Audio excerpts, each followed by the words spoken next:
Hello दोस्त। चलिए आज हम लोग क्लास 4 पॉकेट जी के खान से लॉन्च किया गया है, जिसको आज हम लोग क्लास 4 को देखते हैं। और आप लोग का एक इम्पोर्टेंट नोटिस है कि बिहार पुलिस का न्यू वैकेंसी आउट हो चुका है। तो आप लोग तैयारी में लग जाइए।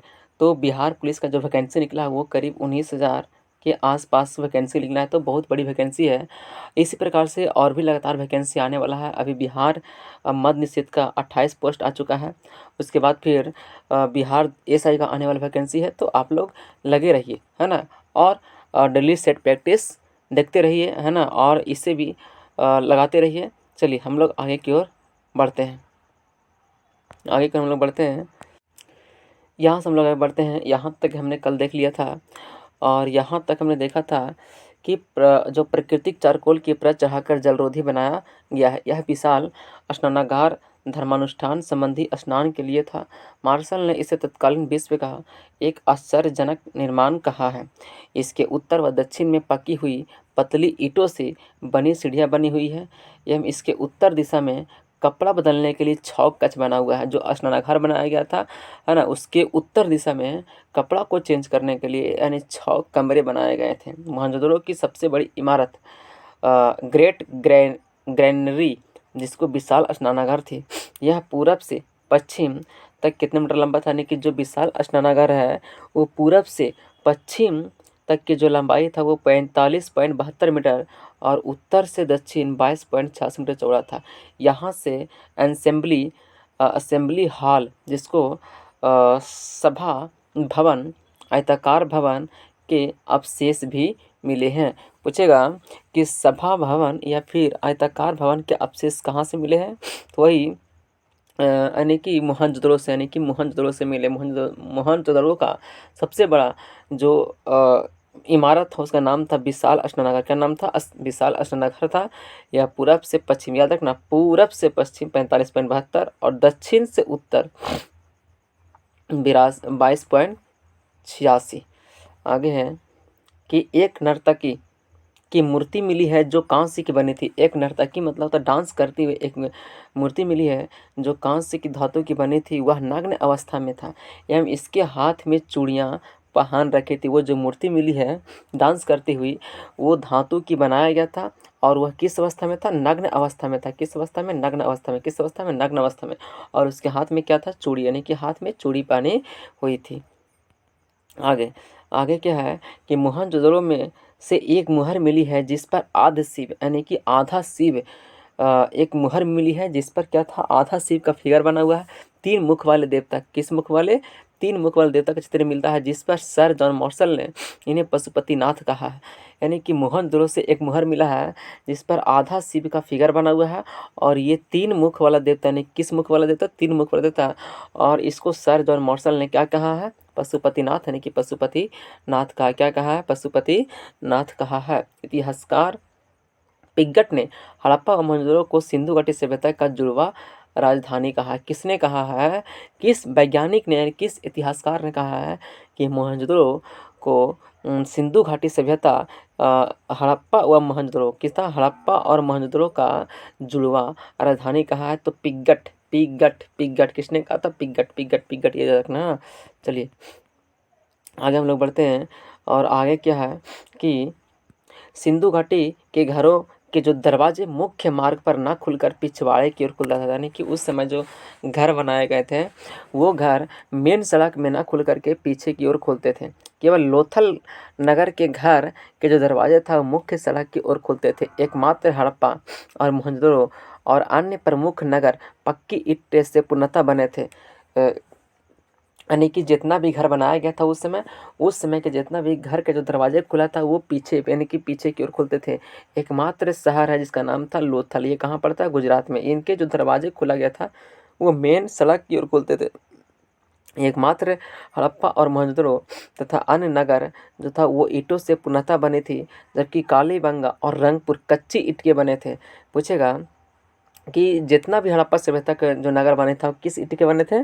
पक्की ईंट के। लेकिन एक्सेप्शन में याद रखना, कालीबंगा और रंगपुर, ये दोनों ऐसे शहर हैं जिसको बनाया गया था किस ईंटों से? यानी कच्ची ईंटों से। किस ईंटों से? कच्ची ईंटों से बनाया गया था।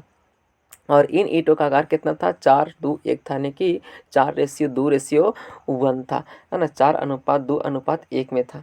लोथल नगर के उत्खनन एस आर राव, रंगनाथ राव, यह एक व्यापारिक नगर था, यानी कि बंदरगाह के रूप में 1957 में यहाँ से गोदीवाड़ा डॉकयार्ड मिलता है, जो सिंधु घाटी सभ्यता की सबसे बड़ी कृति है।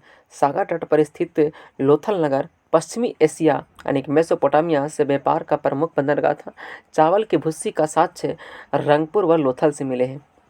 याद रखना कि चावल के भुस्सी का साक्ष्य यानी कि चावल के भुस्सी के साक्ष्य कहाँ से मिला है, तो भूसा भूसा में लाओ रंगते हैं, यानी कि भूसा में लाओ रंग देते हैं, तो ला से लाथुल और रस से रंग पर, यानी कि चावल के भुस्सी, है ना, भुस्सी में क्या करेंगे, भूसा में लाओ रंग देते हैं, यानी कि भूसा से लाओ रंगते हैं, तो ला से लोथल और रंग से रंगपुर, यानी कि चावल के भुस्सी का साक्ष्य मिला है कहाँ से, लोथल व रंगपुर से मिला है। चनहुदड़ो का उत्खनन कब किया गया था, 1935 में मैके ने किया था। इसकी सर्वप्रथम खोज एमजी मजमूदार ने किया था 1931 में, लेकिन 35 में मैके ने किया था। यह एक औद्योगिक नगरी थी।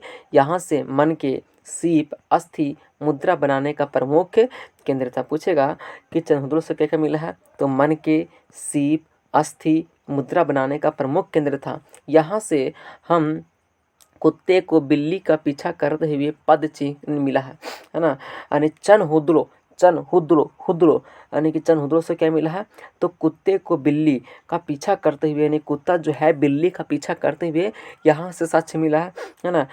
और नारी सौंदर्य का प्रसाधन में लिपस्टिक अलंकृत हाथ यहीं से मिला। जितना भी मेकअप के सामान जो था, है ना, वो मेकअप के सामान कहाँ से मिला है, चनहुद्रो से मिला। यहाँ से झुग्गर झांगर, है ना, संस्कृति अवशेष मिले हैं चनहुदड़ो से। चनहुदड़ो से क्या मिला है, तो मन के सीप हड्डी सौंदर्य नारी लिपस्टिक मेकअप, ये सब सामान कहाँ से मिला, चनहुदड़ो से। कुत्ता जो है बिल्ली का पीछा करते हुए, इस प्रकार से सारी अवशेष कहाँ से मिला है, तो यहीं से मिला है। कहाँ से मिला है, यहीं से मिला है। तो इस प्रकार से हम लोग आगे बढ़ते हैं।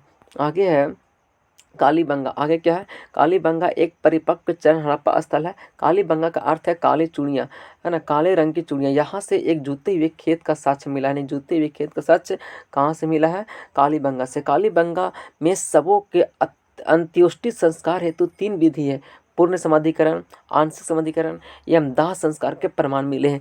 दाह संस्कार का प्रमाण भी कहाँ से मिला है, कालीबंगा से, है ना। मतलब क्योंकि यहाँ पर जो भी शव था ना, यानी कि जो भी शव था उनको अंत्योष्टि यानी अंतिम संस्कार करने का 3 विधि बताया गया था। पहला था कि पूर्ण समाधिकरण कर देंगे, आंशिक समाधिकरण और दाह संस्कार भी दिया गया है। आगे आगे है कि कालीबंगा सभ्यता से एक खोपड़ी है जिसमें 6 छेद किए गए थे, अर्थात इन लोगों को शल्य चिकित्सा का ज्ञान था। यानी कालीबंगा के लोगों को क्या था कि पहले के लोगों को ये सब ज्ञान था। यहाँ से अलंकृत ईंटे के साक्ष्य, कपास की खेत साक्ष्य, ऊँट की हड्डी का साक्ष्य, भूकंप के साक्ष्य कहाँ से मिले। बहुत मस्त सवाल है कि भूकंप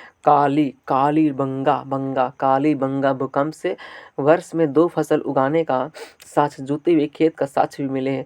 ये सब बहुत ज़रूरी है कि वर्ष में 2 फसल उगाने का साक्ष्य कहाँ से मिला, कालीबंगा से। भूकंप का सच कहाँ से मिला है, कालीबंगा से। ऊँट की हड्डी कहाँ मिला है, कालीबंगा से।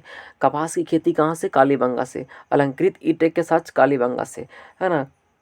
और कहाँ से, खोपड़ी कहाँ से मिला है, कालीबंगा से। यहाँ तक कि दाह संस्कार यानी कि दाह संस्कार का प्रमाण कहाँ से मिले, कालीबंगा से, है ना। ये सब कालीबंगा से। चूड़ी, है ना, ये सब मिला है। आगे है धौलावीरा।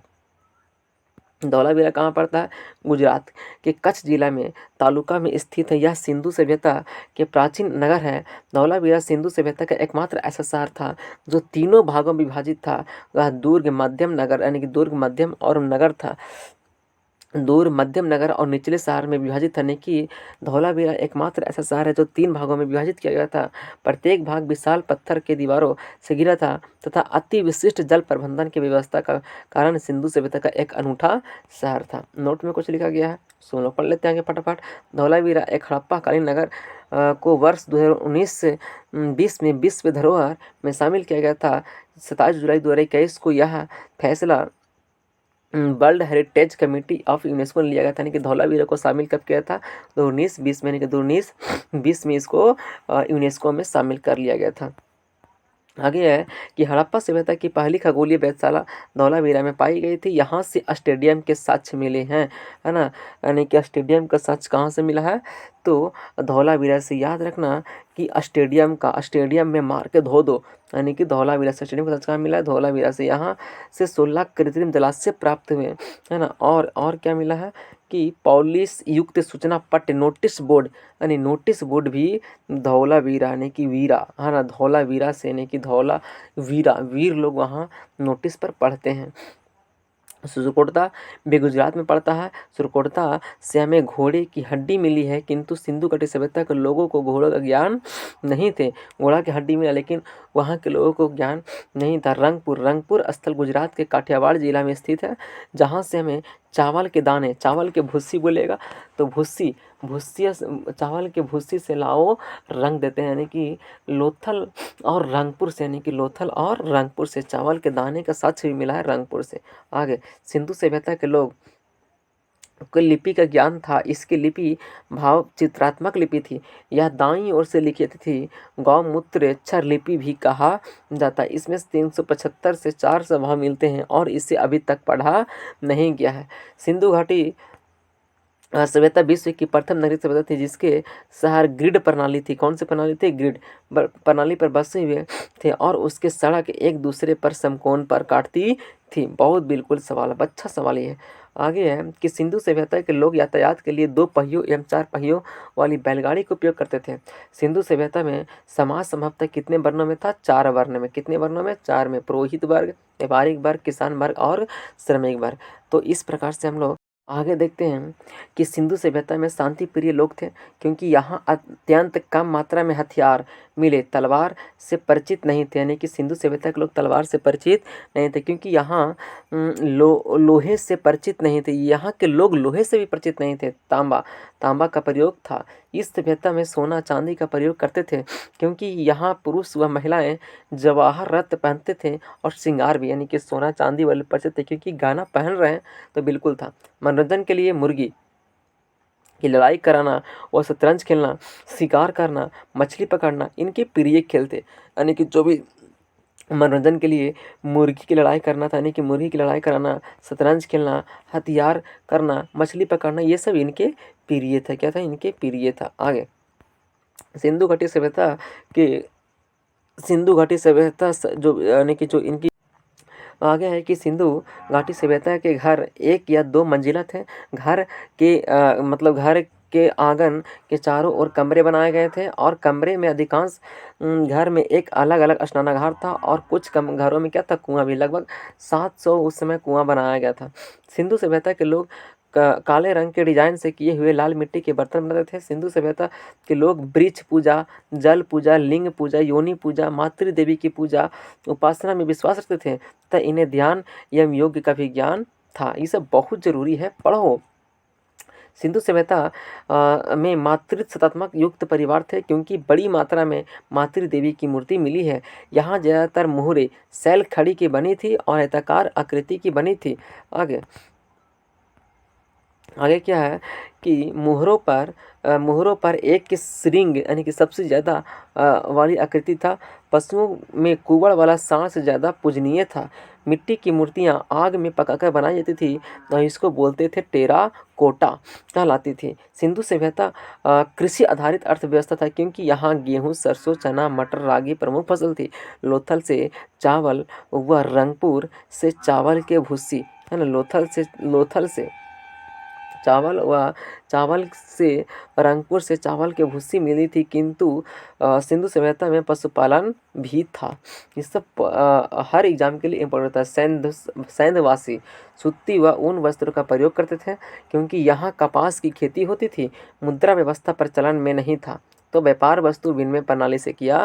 व्यापार वस्तु विनिमय मतलब जो वस्तु है ना, वही वस्तु को मतलब चेंज कर लेना, वस्तु से अदला बदली कर लेना। सिंधु के पूर्व क्षेत्र को संदर्भित करने के लिए छठी पाँचवीं शताब्दी BCE में हिंदू पुराण फारसी शब्द का प्रयोग किया गया था। सबसे पहले ईरानियों ने सिंधु नदी के पूर्व में रहने वाले को हिंदू नाम दिया था। ईरानियों ने किसने दिया था। आगे यहाँ पर कुछ है विदेशी व्यापार। अब देखते हैं कि विदेशी व्यापार में क्या था से।